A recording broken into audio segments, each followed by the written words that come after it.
What's up, Panda Nation? Peter Von Panda here. Hey, I want to show you the Citizen watch, and it's not just any old crummy Citizen watch. This is for you outdoor gearheads. Picked it up. This is going to be a true unboxing. I haven't even looked at it yet. It is the BN5058-07, which I believe this Echo Drive watch is going to be in the US system, measurement system, which is going to mean it's in feet. And that's a hint that it's a Citizen Altichron, Promaster Altichron. Look, it's inside. It looks like it's upside down here. And I want to show it to you quickly here because I want to start wearing it, man. You know I love the Altichron's. I wore mine out when I went on my ski trip. It was awesome to kind of know what my altitude was, what direction I was heading. And, you know, the ski trip was the perfect place for it, because on the mountain you don't know if you're heading north, south, east, or west, and you don't know if you're at higher elevation than the next lift or lower. And so I really love the Altichron. And on top of that, they are waterproof, and so I could wear it in the hot tub, I could run with it in the rain or the snow and bad weather conditions, and they have just been awesome. I really love the Altichron's. Now, Citizen did something really cool, and they just came out with a new one. Someone asked me in the comments recently, am I going to get the new one? Well, I did. So first of all, let me show you. This box is way nicer than the other Citizen Altichron boxes. There's an O-ring right here. It's kind of this plastic hard-sided pelican case thing. It says ProMaster, so I'm assuming they use it for things other than the Altichron. It has this rubber insert here with this embossed Citizen, and then kind of this rubberized top on top of foam for the watch. And it looks like I've got the tag in here too. So there it is, $550 for this watch. And then now it comes in metric and standard, or US. And you know, the whole metric thing is kind of interesting, that the US measurement system is actually based on metric, so just keep that in mind. Cool box. Much nicer than kind of that paper tube that the old Citizens came in, or the old Promaster Altichron's. But I wanted to take a look at this and do a real-time look here, because I do want to wear it. I want to go on some trips. We'll take you on those, do a little vlogging along the way, and this is probably the watch I'm going to wear. So this is pretty nice. Now, like the old Altichron, it comes with a rubber band. I think they called it liquid rubber. This doesn't seem as soft. What you can see here is it's curved, and it's not because it's been wrapped up. This is because it is molded in. The curve is molded in, which is actually kind of like the Spinnaker watches that I looked at, and I really do like that. Kind of like my Ulysse Nardin, you know, where they kind of mold it to your wrists. That way it doesn't have to be quite as soft and flexible. You can see here there's some ribbing on the underside, and some pretty big ribbing here, some pretty big square punch outs for the holes. You have kind of a nice texture here with the logo up there, some ribs that run all the way down, and they're really nice and thick. The cool thing here is it says ProMaster up on the top part of the band, and I love that. You know, Breitling puts like Breitling on their rubber bands, and I also kind of like when they do like Breitling, so it kind of runs through the watch. But I do like that. It just looks kind of cool. Maybe it's a little NASCAR-ish to me, NASCAR, but it looks great. I love that. We also have a big buckle. It's a little kind of like a Panerai style. It's kind of flares out. It's a little flat, more like maybe a U-boat, but a massive buckle. Brushed on the top here, polished on the bottom. It says Citizen. You do want like a pretty massive meaty buckle on an activity watch or an outdoor activity watch. I don't know how big this watch is, but I'm going to guess like 46, 47 millimeters. Now, it's pretty large, but in some ways, I have a perfectly fine Altichron. But I got this because this is a little bit more of a standard looking watch to me. You know, the old Altichron looked a little bit like an outdoor watch, and it was. No, I'm not poo-pooing that. I loved it for being an outdoor watch. But this watch has a little bit more of like a diver look, a little more traditional. If I were to wear this, let me just throw it on here. You know, on a day-to-day basis, I think you could absolutely get away with it. Whereas the Altichron looks a little bit more like an Iron Man, like a G-Shock, a little over-the-top sporty. Now, you know, it came in like a Duratec, a brushed silver finish, and a black finish, I think. This one is obviously like a brushed finish with some polished edges, like this little edge right here is polished, but as you can see, it's a brushed finish. I think it looks great, man. You know, for a watch this size, I know a lot of people say, hey, that type of watch is too big. This watch is perfect. I like that it's not as curved as the old one. You know, the old one didn't really have a distinct bezel. It was just kind of the case rolled up into the mineral crystal. They use mineral crystals for particular reasons because they don't shatter as much. You can puncture them and they don't just kind of all collapse. You can actually punch a hole through mineral. So that's what that has. Now, it's interesting that they do that because they do make an Altichron, the higher end one, with a sapphire crystal. So, I mean, I guess kind of on principle, I don't know why you don't just use it across the board, or mineral if it's really, that much superior for outdoor wear. So you do get just a little bit, like I said, the silver, the kind of the very polished kind of bling there. You have, and then looks like on the bottom edge here, right here, polished as well. But most of the places you can see, a nice brushed finish, and Citizens are just fantastic. I mean, their construction quality is great. Obviously, they're a big brand and a big house. I'm getting my fingerprints on all of everything. You have a couple pushers here which also have a polished finish, and they're kind of like, collared plungers. And this is your sensor, and I believe this is the sensor for your altimeter. So it'll read air pressure and tell you how high or low you are. Now you do have unidirectional bezel, pretty loose, no clicking. I'm kind of a little surprised on that, but the reason is because it's not like for a diver's feature, it's for orienteering. So you would move this once you figure out what north is to a particular position. So let's say you wanted to hike straight east, you would put it like this. You would line up north to your compass hand, and then this would tell you the direction you're moving, because you're going to want to stay oriented based on your compass. Now, I don't know how long it stays in the compass position. When you select that on my old Altichron, it kind of moved back after a couple minutes.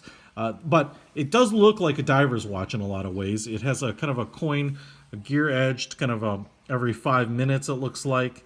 And so you can easily get a nice grip on it, and like this anodized black finish all around the dial, the bezel here. And it just looks, I mean, if you just look at it, it doesn't, yeah, it looks like an orienteering watch, I will say. It looks like an outdoor watch, but it doesn't look as purpose-built outdoor watch as the old Altichron. And this one is a little more of a kind of an everyday watch, in my opinion. It just has a little bit more style, and I do like the rotating manual bezel, than, the old Altichron. So you could wear this to work, or you could wear this on vacation, and should dive nicely. Date window here at the 3 o'clock position. White face on that date window. Let me show you. It's deep in there, black lettering, framed out in a white frame there. Obviously white lettering all the way around. You can see here we've got kind of a very angled outer bezel. Looks like there are little pips at each of the hour markers, little round pips. So I'm assuming those are loomed up. And I know the old one was, so I'm assuming that this one is.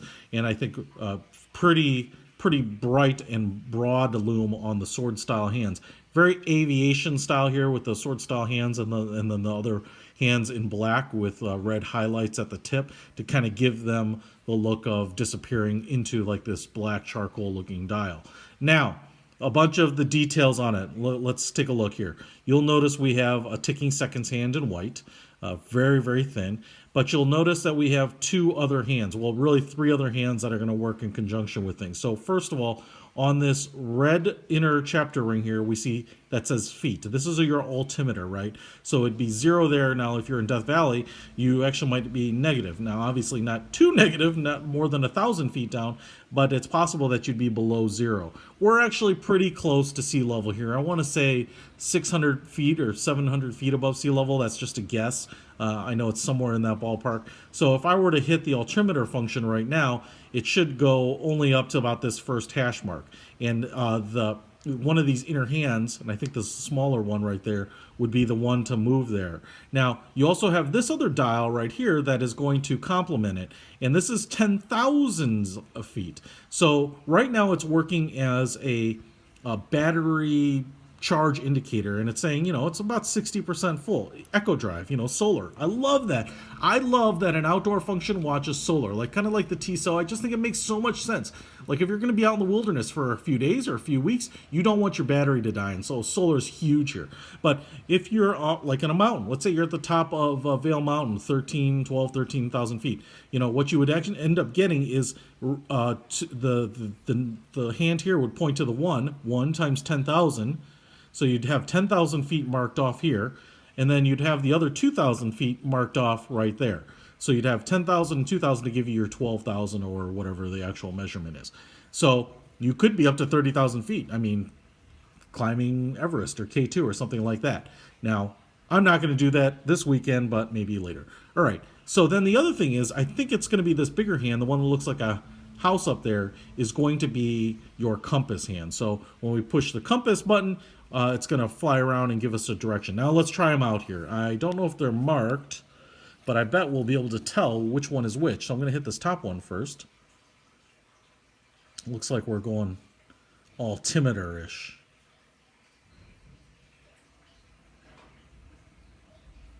Maybe compass-ish.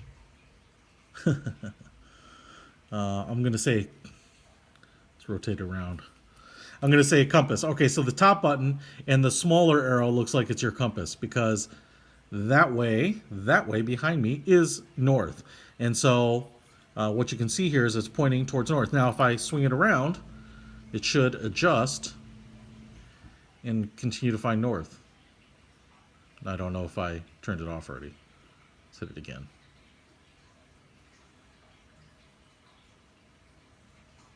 Boom. Look at that, huh? Pretty clever. I love it. Sorry for all my fingerprints. Didn't mean to do that. Now if I hit it, let's see if it goes back. All right, so the top button is compass, and it's actually the smaller arrow that is your compass. Okay, so I'm assuming the long one, and this needle there is altimeter. So if we hit that, bottom, you can see it trying to adjust. Look, we're way below 10,000 feet, so it's going to say 0 there, and now it's going to try to find our altitude, which is going to be under 10,000 feet.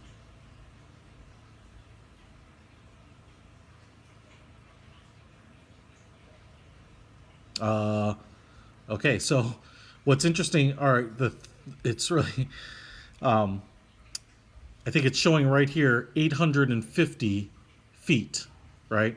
So that's about right. And I'm kind of guessing that the science and the reading in here is probably pretty good, because I do know we're under 1,000 feet in terms of elevation. So right there, we're seeing 850 feet in terms of elevation. Now, if we were at 10,000, like I said, it'd be over there, and it would probably use this other hand, I guess. So this little one is a double duty. It's the compass, but then it's also going to mark out individual 1,000 foot increments. So 0, 0, 850, okay? Or I guess you'd add them up the other way. 850 plus 0 plus 0. 850 plus 2,000 plus 10,000, that kind of thing. So it absolutely does work. I'm pretty impressed with it. It works just like the old Altichron. I think if I press this, it'll kind of give up and go back to zeros.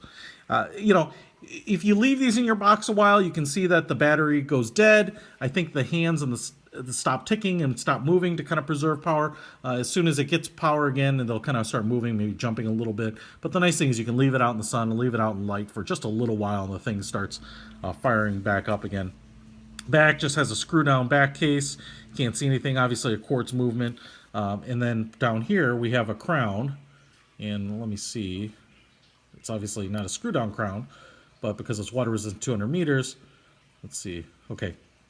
First stop, rotating clockwise, is the date adjustment. If I pull it out to the second stop, there we go. Now we get the time adjustment. So I'll just adjust the time here, but to the ubiquitous 1010, but nice and simple time adjustment on the crown there too. Citizen Promaster Altichron Echo Drive, solar powered, tells your altimeter, gives you compass directions. Man, I find this watch absolutely useful. Whether it's a day hike, you're out in the wilderness a lot, you're going on vacation, these things can be really, really useful. And on top of that, the quality and the style of a Citizen watch, I think, is absolutely amazing. And It's not that expensive. It's cheaper than the Tissot. I think the street price on this little bad boy is right around $400. 410, I think, is what I paid for it. So I'll put a link to it in the description. I think you get a lot of watch at that price point, and I'm going to look forward to wearing this weekend. Peter from Panda, out.